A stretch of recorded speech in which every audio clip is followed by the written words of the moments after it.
Awakening with Brahma Kumaris.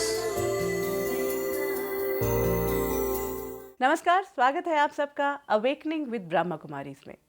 जीवन एक उत्सव है, हर पल को हमें खुशी से जीना चाहिए। ज़िंदगी का हर पल, हर लम्हा इम्पॉर्टेंट होता है। ये सब बातें हम हर रोज़ सुनते हैं और उन्हें जीवन में उतारने की कोशिश भी करते हैं। कई बार तो सफल हो जाते हैं, लेकिन कई बार ऐसे मोड़ आते हैं जब लगता है कि सब कुछ ख़त्म हो गया है। सब कुछ होते हुए भी कई बार हम अकेले हो जाते हैं और तब लगता है कि डिप्रेशन में हैं। क्यों होता है ऐसा? क्यों ऐसा लगता है कि हम अकेले हैं? वो एम्प्टीनेस की फीलिंग, वो हॉलोनेस क्यों होती है? इसी विषय पर हम कई दिनों से चर्चा कर रहे हैं, कई कड़ियों में हमने जानने की कोशिश की है। आज एक बार फिर डिप्रेशन के कॉजेज़ जानने की कोशिश करते हैं और इस पर बातचीत के लिए हमारे साथ हैं जाने माने साइकोथेरेपिस्ट डॉक्टर गिरीश पटेल। आपका हार्दिक स्वागत, नमस्कार। और आपको बता दें कि डॉक्टर गिरीश पटेल आज हमारे साथ हैं, ये हमारा सौभाग्य है क्योंकि लगभग 40 देशों में 5000 से भी ज़्यादा लेक्चर्स दे चुके हैं। डॉक्टर पटेल, आपका एक बार फिर बहुत बहुत स्वागत करते हैं। एंड ऑफ कोर्स हर बार की तरह हमारे साथ हैं ब्रह्मा कुमारी सिस्टर शिवानी। आपका स्वागत। ओम शांति। ओम शांति। आज डॉक्टर साहब, सबसे पहली बात जो हमने अभी शुरू में ही कही है कि हम ये तो जान चुके हैं कि डिप्रेशन है, हम में से हर एक को ये फीलिंग होती है कि कहीं ना कहीं कुछ खालीपन है, एम्प्टीनेस है। वजह क्या है? क्योंकि अगर हम वजह तक पहुंच जाएं तो शायद उसे दूर कर पाएंगे। मैं समझता हूँ सबसे इम्पोर्टेंट जो कॉज है डिप्रेशन का, पहले तो मैं ये क्लैरिफाई करना चाहूँगा कि वो आउटसाइड वर्ल्ड में नहीं है। क्योंकि अधिकतर आप देखेंगे कि जब भी व्यक्ति भले माइल्ड प्रॉब्लम आए, मेजर प्रॉब्लम आए, किसी न किसी को दोष देता है। हमने एक छोटी सी स्टडी की थी जब मैं नायर हॉस्पिटल में पढ़ रहा था। कई जो साइकेट्रिक डिपार्टमेंट में आने वाले पेशेंट्स थे, उन सबको पूछा कि भी आपको ये जो बीमारी हुई है उसका कारण क्या है। सिंपल एक ही क्वेश्चन था सर। तो हमने देखा कि 81% लोगों ने यह कहा कि भी मेरी ये मानसिक बीमारी का कारण और कोई उसकी वजह से हुआ है। उसने ऐसा किया, ये घटना हो गई थी तब मुझे हुआ। जैसे नहीं कि भी एक यंग लेडी को डिप्रेशन था, उसको पूछा कि भी आपके डिप्रेशन का कारण क्या है, तो उसने तुरंत कहा मेरा डिप्रेशन, मेरी सांस ही उसका कारण। तो डॉक्टर पटेल, ये बात तो बिल्कुल क्लियर हो गई कि मेरे डिप्रेशन का कारण बाहर नहीं है। आपकी पूरी बातचीत से हमें ये साफ तो हो गया कि बाहर नहीं है, कहीं अंदर है। कहाँ तलाशें वो अंदर, क्या है वो कारण? हाँ, मतलब मेन चीज है आपके थॉट्स। कई लोग ये भी पूछते हैं कि भाई डिप्रेशन वह बीमारी है या कॉज है। हाँ, तो मैं समझता हूँ वास्तव में वो कॉज नहीं है किसी का। Cause is your thoughts. मूल विचारों को परिवर्तन करना होगा तो तब डिप्रेशन भी खत्म होगा। और कहीं हमारे रिएक्शंस भी ऐसे होते हैं। No, it's a complicated thing, not so easy. लेकिन जो हमारे नेगेटिव रिएक्शंस है वो अल्टीमेटली डिप्रेशन क्रिएट करते हैं। तो हमने जो वो 3 तरह के डिप्रेशंस की बात की थी पीछे, तो उन सबको हम थॉट को चेंज करके और सबसे बड़ी बात, उन सबका कारण भी थॉट हो सकता है उन सभी डिप्रेशंस का। जैसे मेजर तो हमने सोचा था रिएक्टिव डिप्रेशन। जो रिएक्टिव डिप्रेशन 100% योर थॉट्स जो है वही कारण है। दूसरा जो एंडोजिनस डिप्रेशन, एंडोजिनस डिप्रेशन में कहेंगे कि भी विचार शायद सबसे मूल कारण नहीं, लेकिन फिर भी विचार कारण है। क्योंकि हो सकता है कि मेरे फादर को डिप्रेशन था तो मेरे में भी वह जीन्स है, और वह जीन्स होने के कारण मेरे में वो केमिकल इम्बैलेंस कोई ना कोई एक लेवल पर होगा। लेकिन तब भी अगर मैं टोटली पॉजिटिव हूँ, मैं मेडिटेशन का अभ्यास करता हूँ, रिलैक्सेशन की प्रैक्टिस करता हूँ, तो वह केमिकल्स को डिस्टर्ब होने से मैं बच जाऊंगा। तो वहां भी वह एक थॉट ही अल्टीमेटली तो रीजन है। साइकोटिक डिप्रेशन भी कहे, वहां भी थॉट है, लेकिन वह क्या है, परवर्टेड थॉट्स हो गए। तो वो भी हम उसको भी कन्वर्ट कर सकते हैं अल्टीमेटली। हाँ, वो मुश्किल जरूर है, मगर वो मोस्ट डिफिकल्ट, कि वे करना इजी नहीं है, परंतु उसका जो रूट कॉज कहेंगे वह थॉट्स ही है। सिस्टर शिवानी, हम थॉट्स के ऊपर इतनी बार बात कर चुके हैं, थॉट लीड्स टू डेस्टिनी। ये एक पूरी हम साइकिल से गुजर चुके हैं कि किस तरह से हमारा थॉट जो है वो कन्वर्ट होता हुआ डेस्टिनी हमारी क्रिएट कर सकता है। डॉक्टर साहब कह रहे हैं कि डिप्रेशन का मेजर रूट कॉज सामने जो आता है वो है नेगेटिव थॉट्स। पॉजिटिव थॉट्स की तरफ बढ़ना हम कर चुके हैं उस जर्नी के थ्रू, लेकिन बार बार, क्योंकि इट्स नॉट ईजी। मैंने अपनी ज़िंदगी में अब देखा इतने दिनों में भी कि पहला थॉट जो आता है वो नेगेटिव ही आता है, कुछ भी कर ले हम, मतलब बिकॉज हमारी कंडीशनिंग ऐसी है, first thought which will come to our mind is negative. Only thing which I think the change which has come in me, I feel, हो सकता है हमारे ऑडियंस में भी आया हो, कि I've started registering it कि मेरा thought negative आया है. That's because of the awareness. Yes. पहले awareness नहीं थी, ये negative है, ये positive है, awareness ही नहीं है. जैसे colors बहुत सारे हैं, लेकिन एक बच्चे को पता ही नहीं है ये ब्लैक है, ये वाइट है, ये रेड है. जब सिखाया जाता है तब वो डिफ्रेंशिएट कर सकता है ना, this is different. So then he starts understanding that better. लेकिन नहीं तो उसके लिए कुछ भी नहीं है, everything is the same.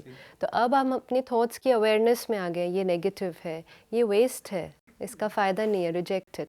This is a good thought, this is an elevated thought. लेकिन एक बात है, क्या थॉट में हम pure black and pure white पे जा सकते हैं? बीच में कई बार ग्रे होते हैं, बहुत सारे शेड्स आ जाएंगे. How to differentiate actually, it will never be perfect 100 या परफेक्ट 0. तो so then it becomes very difficult कि मेरा ये थॉट पॉजिटिव है या नेगेटिव है या ग्रे में क्या है, तो तब मैं सही और गलत के थॉट पे कैसे आऊंगी? मोस्टली तो ये भी हो सकता है कि हम नेगेटिव क्रिएट कर रहे हैं लेकिन हम फील करते हैं वो राइट है, पॉजिटिव है, वो राइट है, एटलीस्ट वो राइट है. बिकॉज हम मोस्टली अभी तक अपने थॉट्स की या अपने व्यवहार की जस्टिफिकेशन बहुत अच्छी तरह से दे पाते हैं. We are very good lawyers अपने लिए एंड वेरी गुड जज फॉर द अदर पर्सन. तो अपने लॉयर में हम सब बहुत अच्छे हैं, मतलब हमारी हर थॉट और हमारी हर बात के लिए हमारे पास एक जस्टिफिकेशन है. चाहे सारी दुनिया समझा दे कि वो गलत है, तो उस टाइम हम अपने आप को ही नहीं रियलाइज़ कर पाएंगे कि ये नेगेटिव है, ये हार्मफुल है.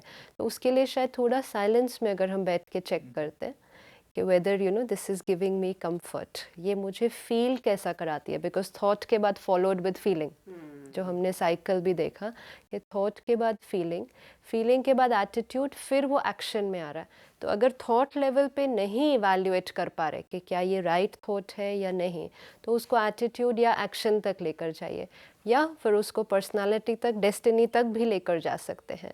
सपोज़ आई से कि नहीं, आपने किया ही गलत है, तो मुझे आपके लिए इस तरह सोचना ये मेरे लिए सही है, आप हैं ही गलत, आई एम जस्टिफाइड. फिर उसको मैं आगे ले जाऊं कि आपके बारे में ऐसा सोचते सोचते धीरे धीरे मेरा व्यवहार आपके साथ कैसा होता जा रहा है. Should I call this positive? अच्छा, उसको भी अगर मैंने जस्टिफाई कर दिया, मेरी पर्सनालिटी कैसी बनती जा रही है कि मैं बार बार आपसे किस तरह से बात कर रही हूँ.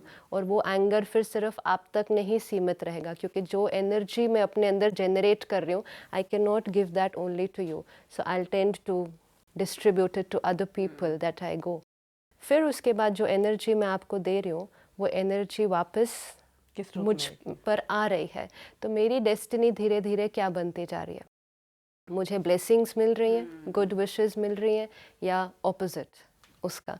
तो मेरे रिलेशनशिप्स बनते जा रहे हैं, बिगड़ते जा रहे हैं. If I then go through the chain, then I understand this was a result of a wrong thought which I thought was right.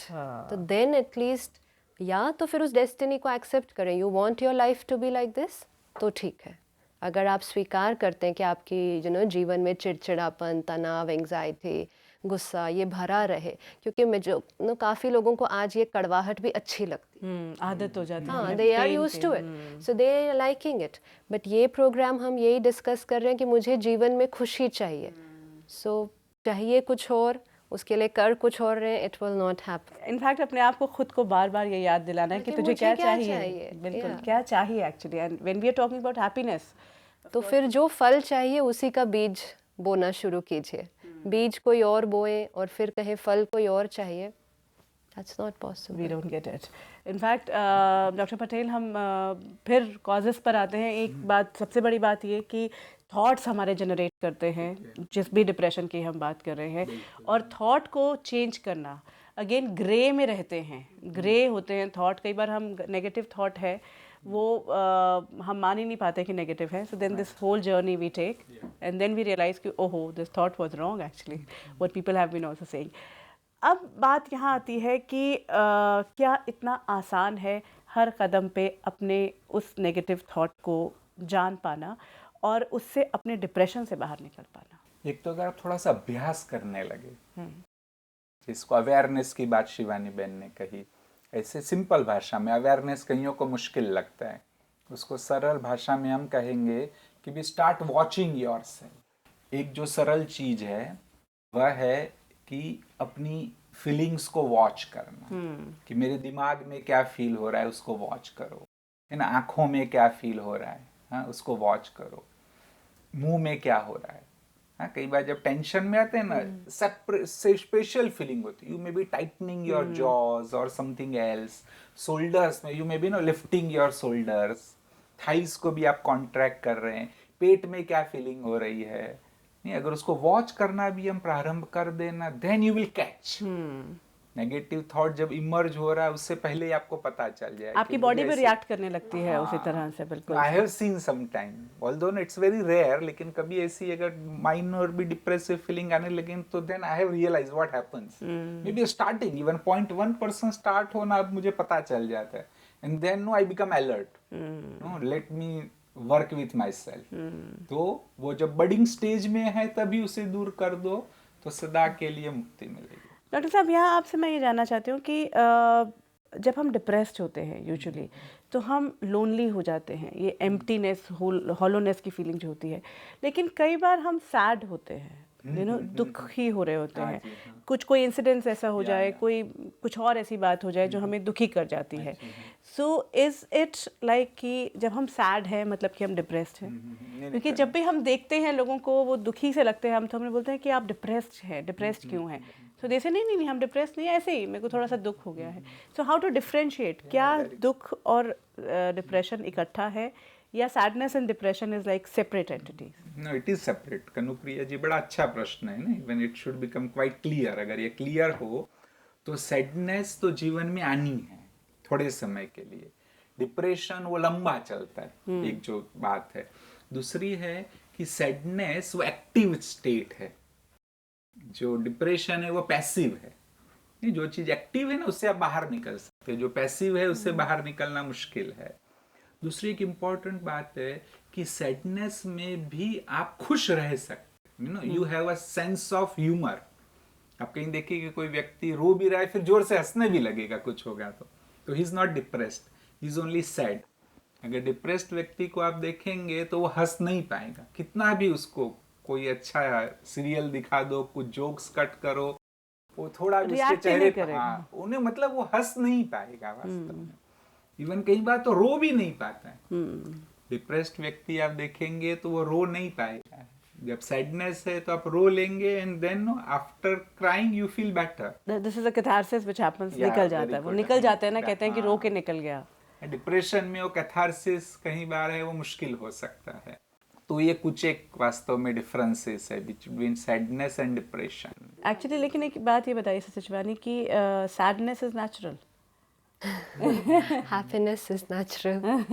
the word see again, sadness like is different from depression, but sadness भी जो है क्या lead कर सकती है Happiness is 98 point whatever on the normal temperature. Sadness शायद थोड़ा सा बुखार बढ़ जाए 101 तक आ जाए तो वो सैडनेस, और depression is probably when it goes beyond 105 106. That's how it is. मैं कहना चाहता हूँ कि know what is sadness and depression, कि भी सैडनेस आपने करना नेचुरल है, वो ठीक है, वो थोड़ा समय रहे तो ठीक है, but if it becomes a constant companion, सदैव आपका जीवन साथी अगर बन गया तो that is then it's depression. लेकिन उसकी एक आदत सी पड़ जाती है ना, क्योंकि उसको एक्सेप्ट क्यों हम लोग सोचते हैं कि नहीं इसको नेचुरल कहें, क्योंकि उसको नेचुरल कहते हैं तो एक्सेप्ट करना शुरू कर देते हैं कि कभी कभी तो उदासी ठीक है, कभी कभी तो ठीक है, फिर वो कभी कभी का जो परसेंटेज है वो धीरे, जैसे हम कहते हैं कभी कभी गुस्सा ठीक है, तो we are giving our self the margin. It's like saying कभी कभी बीमार होना ठीक है, अपना क्या इतना क्या ध्यान रखना। तो फिर वो अब हम क्या ध्यान रखते हैं कि हमेशा ठीक रहे, हमेशा ठीक रखने का जब ध्यान रखते हैं तब जाकर कभी कभी बीमार पड़ते हैं, यू नो। लेकिन अगर हम अपने आप को ये लॉजिक देना शुरू कर दें कि कभी कभी बीमार रहना ठीक है, कोई बात नहीं, चलते चलते कहीं भी पानी पी लो, थोड़ा सा ही तो बीमार पड़ेंगे, देन द फ्रीक्वेंसी कि हम जितनी बार बीमार पड़ेंगे वो बहुत ज़्यादा बढ़ जाएगी। बिल्कुल। इसलिए जो अपने लिए वो रखना पड़ेगा टारगेट, वो है कभी गुस्सा नहीं करना, फिर जाकर होगा कि कभी कभी गुस्सा आएगा। लेकिन अगर वो रखा कि कभी कभी गुस्सा अलाउड है तो बहुत बार आएगा। It's a wonderful thing. What she is sharing is कि आप योग का अभ्यास करो ताकि वो सैडनेस भी ना आए, and that has to be the goal. And that is a higher state which we have talked, you know, कि and it's possible. हर लम्हा जिंदगी जीने की हम बात जो करते हैं कि जिंदगी एक उत्सव है जिसे हमें मनाते रहना है, वो कहीं ना कहीं उसी स्टेट पे जाकर पहुंच सकता है। डॉक्टर साहब, एंगर पे छोड़ा, एंगर की बात की तो देखा कई बार ये भी गया है कि गुस्सा पी जाते हैं लोग, इंटरनलाइज हो जाता है अंदर, वो फिर कचर पचर बहुत अंदर अंदर अंदर अंदर अंदर करता जाता है। तो दो ओपिनियंस ये हैं, one of course the ideal is like आपको एंगर करना ही नहीं है, लेकिन कहा जाता है कि गुस्सा कर दो, वेंट आउट कर दो, कम से कम अपने अंदर मत रखो क्योंकि वो डिप्रेस्ड करेगा आपको, अंदर अंदर अंदर अंदर काट देगा। हाउ इम्पॉर्टेंट इज़ कि आपको आउटलेट देना है अपने एंगर को भी, या जो भी एनर्जी किसी भी रूप में जनरेट हुई है। आउटलेट देना है वो ठीक है, but how you give outlet is important. एक ज़ेन गुरु ने बहुत अच्छा कहा है, उन्होंने कहा है कि बे गुस्से को दबाओ नहीं, ये तो ठीक है, उसको गुस्से को दबाना नहीं है ना, तो और उसको गुस्से में भी न रखो, no don't express it as anger but do something different. और जो क्या डिफरेंट कहे तो एसर्ट योर फीलिंग। एसर्टिवनेस में स्टेबिलिटी मेंटेन होती है, एंगर में स्टेबिलिटी मेंटेन नहीं होती। इफ आई कॉम्प्लीमेंट यू, आप एक दिन में भूल जाएंगे, but if I criticise you, you will remember it throughout your life. तो इसके कारण गुस्सा नहीं करना है। और जो डिप्रेशन का इससे संबंध है, क्रोध का भी डिप्रेशन से, segment Freud was supposed to be the founding father of psychoanalysis, जिसने कहा है कि what is depression? Depression is anger turned inward. अपने आप पे गुस्सा करते हैं। वो दबाना एक और चीज है, एक अपने जो कहा ना गुस्सा पी जाना, वह है कि भी क्रोध को आपने दबा दिया। क्रोध को दबाना भी बुरा है, उससे कैंसर हो सकता है, ऐसी बीमारियां होने की संभावना है। और अगर आपने अपने आप पे गुस्सा किया तो आप डिप्रेस्ड भी हो सकते हैं। Then you will start rejecting yourself, no? Then you will dislike yourself, and उसके कारण फिर डिप्रेस्ड भी फील करेंगे। एक और एस्पेक्ट अगर हम देखें तो when we want something, you know, जब हमारी जो इच्छाएं हैं, जो हमें कुछ प्राप्त करने की जो इच्छाएं हैं, वो हमें नहीं मिल पा रही हैं, मतलब हम ये भी ले लेना चाहते हैं, वो भी ले लेना चाहते हैं, वो भी, that also leads to depression may be, you know, sometimes when we are not able to get little deeper. It's a wonderful thing, no, it's a deeper thing. ऐसे तो ये लगता है कि भी उससे क्या होगा, कि भी मुझे भी चाहिए, सब कुछ चाहिए, but when it is like no much more, या तो it's beyond something which is reasonable, तो क्या होता है जब मुझे ये चाहिए तो एक अपोजिट एनर्जी क्रिएट करती है, no, it is opposite and almost of equal magnitude. और ये जो उससे अपोजिट एनर्जी है ना, वो आपको डिप्रेस्ड करेगी। You will lose your energy, अंदर में भी खोखलापन आएगा कि भी नहीं कुछ चला गया मेरे में से, और वह जो बात है वह डिप्रेशन भी लीड कर सकती है। और इसीलिए जो लोग थोड़े स्पिरिचुअल हैं ना, they don't feel so much depressed, क्योंकि उसमें जो लोभ की वृत्ति है, ये भी चाहिए वो भी चाहिए, वो वृत्ति कम होती है, तो उनमें डिप्रेशन भी कम पाया गया। बिल्कुल सिस्टर शिवानी, यहाँ स्पिरिचुअलिटी की भी बात अगर हम करते हैं तो of course to take things, you know, ये जो लोभ की हम बात कर रहे हैं कि ये एक्चुअली इनहेरेंट ओपनली अगर नहीं भी है तो इनहेरेंट तो है ही आज के वक्त में, कि मुझे ये भी चाहिए, मुझे ये भी चाहिए। ये नहीं कि किसी और से छीन के अपने लिए ही काम में करता जाऊंगा, लेकिन वहाँ वो जो कहा कि जब हमारी इच्छा इतनी ज़्यादा बढ़ जाती है तो एक ऑपोजिट एनर्जी होती है जो कहीं ना कहीं वो आने नहीं देती है उसको। वो रियलाइजेशन कैसे हर जहाँ चाहिए की भी बात हुई, इट्स लोभ नॉट ओनली कि मुझे स्थूल चीज़ें चाहिए, कि यू नो धन चाहिए, पोजीशन चाहिए, मुझे रिस्पेक्ट चाहिए, मुझे मान शान चाहिए, मुझे प्यार चाहिए, प्यार तो बहुत, मुझे ट्रस्ट चाहिए, इवन ये सारी जो चीज़ें हैं ये भी सारा दिन चाहिए। ज़्यादा डिप्रेशन शायद इन वजह से हो जाता होगा कि मुझे वो उतनी रिस्पेक्ट नहीं मिल रही जितनी मिलनी चाहिए, मुझे उतना प्यार नहीं मिल रहा जितना मिलना चाहिए। That is where that feeling of rejection, neglect, वो सारी चीज़ें आती हैं क्योंकि मुझे चाहिए, क्योंकि हमने ये सोचा कि मेरे पास ये नहीं है, अब मुझे जब मिलेगा तो then I will feel complete. And human nature is you always want to feel complete, because वो आपको एक सेटिस्फैक्शन देता है। जब तक हम चाहिए करते हैं तब तक हम औरों पे डिपेंडेंट हैं।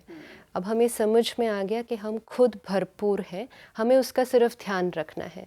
जैसे ये कप है, अब अगर मुझे लगे कि ये जो मेरा कप है ये खाली है, तो I will keep telling you कि इस कप को भरिए, तो आई एम डिपेंडेंट, जब आप भरेंगे तब, और अगर आप भर पाए, और अगर आपके पास है उसको भरने के लिए, you have to have that love to give it to me, नहीं तो I can keep waiting till the end of my life for people to fill my cup and it will never get field.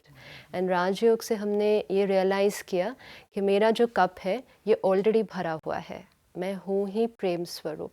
अब मुझे सिर्फ ध्यान रखना है कि इसको बहुत संभाल के चलना है, कि आपका कोई शब्द, कोई और परिस्थिति मुझे उस व्यर्थ चिंतन की तरफ ना ले जाए जिससे मेरी खुशी गायब हो। हम वर्ड भी ये यूज़ करते हैं कि मेरी खुशी को वो छीन गई, मेरी खुशी को वो गायब हो गई, मतलब वो मेरे पास ऑलरेडी थी। उतना ध्यान हमें रखना है कि इस भरे हुए कप को अंदर भरा हुआ ही रहने देना है। जब तक उसको खाली समझेंगे मांगते रहेंगे, and that journey just goes on like that. And in fact now when I realise that मेरा इतना ज़्यादा भरा हुआ है तो मैं फिर देने को भी तैयार हो वो जाऊंगी। अपने आप जाएगा वो अपने आप जाएगा। जो आप किसी फंडन, जैसे उन्होंने कहा कि depression is anger turned inwards, जब आप औरों पे नहीं गुस्सा करते तो आप अपने पर ही करने लग जाते हैं, लेकिन शायद जब आप औरों पे भी गुस्सा करते हैं तब भी अपने पर गुस्सा कर रहे हैं। क्योंकि क्योंकि जो चीज़ आप किसी को दे रहे हैं, मैं सोचूं कि आपने गलत किया तो I am justified in getting angry with you, but आपको गुस्सा देने के लिए वो मेरे से होते हुए ही गुजरेगा। वो एनर्जी पहले यहाँ क्रिएट करनी पड़ेगी। इट्स नॉट पॉसिबल कि मैं आपको कुछ भी दे दूँ विदाउट क्रिएटिंग इट हियर। तो the energy, that anger I create, then I give. आपको भी गुस्सा देने के लिए पहले मुझे कूट कूट के गुस्सा अपने अंदर क्रिएट करना पड़ता है, फिर वो आपके पास जाता है। इट शोज ना फिजिकली ऑल्सो, हम आंखें लाल हो जाती हैं। तो सबसे पहला डैमेज तो मेरा है। So it's forget what I want to give to people, just take care of yourself। कि मुझे अपने आप को क्या देना है, नहीं मुझे तो ऐसे गुस्सा करना ही है, कीजिए, बट ओनली रिमेंबर कि सबसे पहले आप अपने आप को कर रहे हैं। तो अगर आप अपने आप को गुस्सा करना चाहते हैं फिर औरों को गुस्सा करना शुरू कीजिए।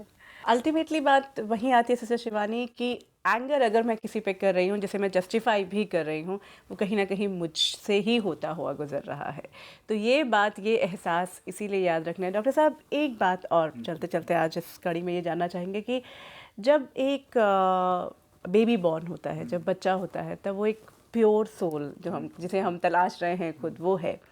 धीरे धीरे ज़िंदगी में पहुँचते पहुँचते जितना बड़ा होता जाता है, ये सेंसिटिविटी आने लगती है, लाइक एहसास कि मेरे को इसने ये किया, हर्ट होने का सारा ये कितना सेंसिटिव है, क्या ये बच्चे को तो नहीं पता होता ना। तो ये कैसे, कहाँ तक पूरा हमारा जो जिस तरह से बड़े हो रहे हैं, पूरा एटमॉस्फेयर जो है, समाज है, वो वहाँ तक पहुँचा देता है। बड़ा अच्छा आपने बताया ये। मैं हमेशा कहता हूँ ये कि भी डॉक्टर ने कभी ये नहीं कहा कि बच्चा बड़ा क्यूट है लेकिन डिप्रेस्ड होने वाला है ना, तो उसके चेहरे पे नहीं लिखा था, तब वो आगे चल के हुआ। और क्यों हुआ, आप ये पूछ रहे, बहुत अच्छी बात है। कई इसके फैक्टर्स हैं। एक तो है पेरेंटल टीचिंग, बहुत बड़ा फैक्टर पेरेंटल टीचिंग है, और वो भी पहले 2-3 साल में, जन्म से 2-3 साल में माता पिता का जैसा व्यवहार है, जो बातें पेरेंट्स उसको सिखाते हैं, no that actually governs the whole life. और टीचर्स की टीचिंग्स भी हो सकती है ना, और सारा एनवायरनमेंट उसको क्या मैसेज देता है, उससे वह एटीट्यूड जनरेट होती है। और एक बहुत बड़ी बात है कि जिसको साइकोलॉजी में भी अब तक हम समझ नहीं पाए हैं, क्योंकि उसे अंडरस्टैंड ही नहीं किया, वह है कि वह बच्चा अपने संस्कार भी लेकर के आया है, जो चल रहा है इतने टाइप से। नहीं, या तो जिसको कहेंगे कि भी आत्मा में ही संस्कार है। इसका एक सरल सा उदाहरण में, कहीं बार मेरे एक बहुत अच्छे फेमस डॉक्टर है, फ्रेंड है, तो उनका एक बेटा है और बेटी है। तो उनकी वाइफ कई बार ये बताती है कि देखो हमने तो एक जैसी बात बताई है, हमारे में तो कोई ज्यादा फर्क नहीं है, लेकिन बेटा बड़ा लोभी है ना, एक एक्सट्रीम, नो, इज नेगेटिव, लोभी है, और बेटी जो वो एकदम जनरस है, एकदम पॉजिटिव है, हाँ, शी इज हाईली ऑप्टिमिस्टिक। तो कहते ये क्यों हो रहा है? तो उनको मैंने यही समझाया कि भाई जो फर्क है, ये दोनों अलग अलग आत्माएं अपने संस्कार लेकर के आपके घर में आई है। लेकिन again positive thoughts can change that also, it can, because positive thoughts again leads to our positive destiny. हम यही बात करते आ रहे हैं। तो doctor Girish Patel and sister Shivani, आपका बहुत बहुत शुक्रिया, आप दोनों का, थैंक यू सो मच। आपको भी बता दें कि हो सकता है आपके पास भी कोई सवाल हो। एक और बात आपको बता देते हैं कि अपनी अगली कड़ी में हम विक्टिम्स के बारे में बात करेंगे कि किसी भी हादसे के जब विक्टिम्स हो जाते हैं तो जो डिप्रेशन तब सेट इन होता है जिसमें कहीं ना कहीं हमारे हाथ में वो सिचुएशन नहीं होती है, तब कैसे उस डिप्रेशन से बाहर निकला जा सकता है। अगली कड़ी पर उस पर ज़्यादा हम बातचीत करेंगे, लेकिन फ़िलहाल आपको बता दें अगर आपके पास कोई सवाल है जो कि कहीं अंदर छुपा है, कह रहा है कि मैं भी बाहर निकलना चाहता हूं, तो आपका स्वागत है। आप हमें फ़ोन कर सकते हैं या ईमेल द्वारा भी हमें संपर्क कर सकते हैं। If you wish to discuss your problem or have a question to ask or want to know your nearest Raj Yoga Meditation Center, call us on 099 99 744 555. इसके साथ ही अब वक्त है कि आपसे विदा लें, लेकिन इसी वादे के साथ कि अवेकनिंग विद ब्रह्मा कुमारीज में फिर होगी आपसे मुलाकात। कुछ और ख़ास मुद्दों पर नज़र डालेंगे। तब तक के लिए इजाज़त दीजिए। नमस्कार। Om Shanti Om।